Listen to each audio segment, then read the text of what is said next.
How to Move Forward, Part 2. If thoughts create our future, it is surely worth our while to examine them more carefully. Thoughts are the product of our conceptions and perceptions. They are words strung together to make a sentence. But little do we realize that this sentence has the power in it to sentence you to an unhappy life. So be very careful of saying, "Gosh, I'm stupid." A client once told me that her mother always said, "I'm sick and tired of having to clean up after you children." She used this expression often, and her daughter noticed that she was always, quite literally, sick and tired. Her mother was unaware how well she could manifest, for every time she used the expression of being sick and tired, she was continuously creating another time when she would be sick and tired. What you think and what you say has an effect on your life. It all has to do with the law of attraction. In order to understand why we think about things the way we do, it is necessary to look at how the mind works, how it is split into a lower and higher mind.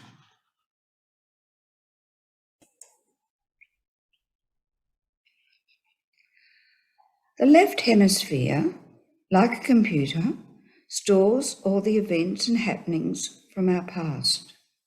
It keeps all the things we have been taught, all the things that have been passed down to us from our parents, teachers, and peers. All this is called our programming. Some of it, such as walking, speaking, reading, writing. In fact, things we need to know how to live here on earth are essential. A lot of our programming takes place before the age of 7, such as cultural ones, and influences our decisions for the rest of our life. That is, until we become aware of it and recognize it is only a program and not necessarily the truth. The left hemisphere is where your worries, fears, and stresses live. This makes the energy here very negative, and for this reason, I call it the lower mind.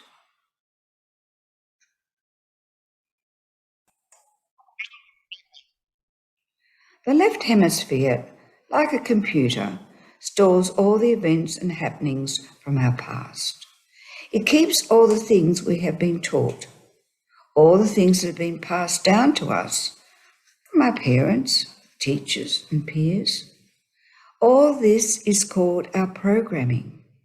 Some of it, such as walking, speaking, reading, writing. In fact, things we need to know to live here on earth are essential. A lot of our programming takes place before the age of 7, such as cultural ones, and influences our decisions for the rest of our life. That is, until we become aware of it and recognize it is only a program and not necessarily the truth. The left hemisphere is where your worries, fears, and stresses live. This makes the energy here very negative, and for this reason, I call it the lower mind. The lower mind, with all its programming, becomes your personality. We believe we are the body. We believe we are our function, such as mother, father, sister, brother, employee, or employer. We have forgotten our divine nature. Eckhart Tolle, author of The Power of Now, calls our personality the pain body or ego. We have become opinionated. We only need someone to push our buttons and out they pop, often quite forcefully, full of emotion, even if the opinion had been stored away since childhood. No wonder Eckhart Tolle calls it our pain body, because the thoughts often bring pain, suffering, and misery. What I have discovered is that emotions and thoughts are sometimes stored in the cells of our body. Betrayal, disappointment are usually stored in the heart or fifth chakra, while feelings of lack are stored in the abdomen or second chakra. If these negative emotions are constantly being felt, they can cause dis-ease. A recent case that illustrates this. A client rang me to ask for my advice concerning her 7-year-old son.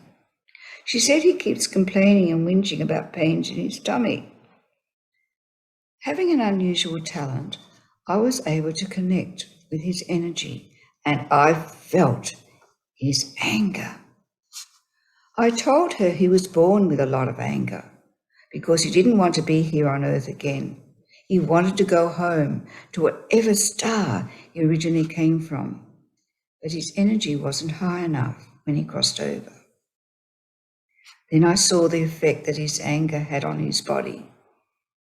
His intestines were impacted. He was so constipated.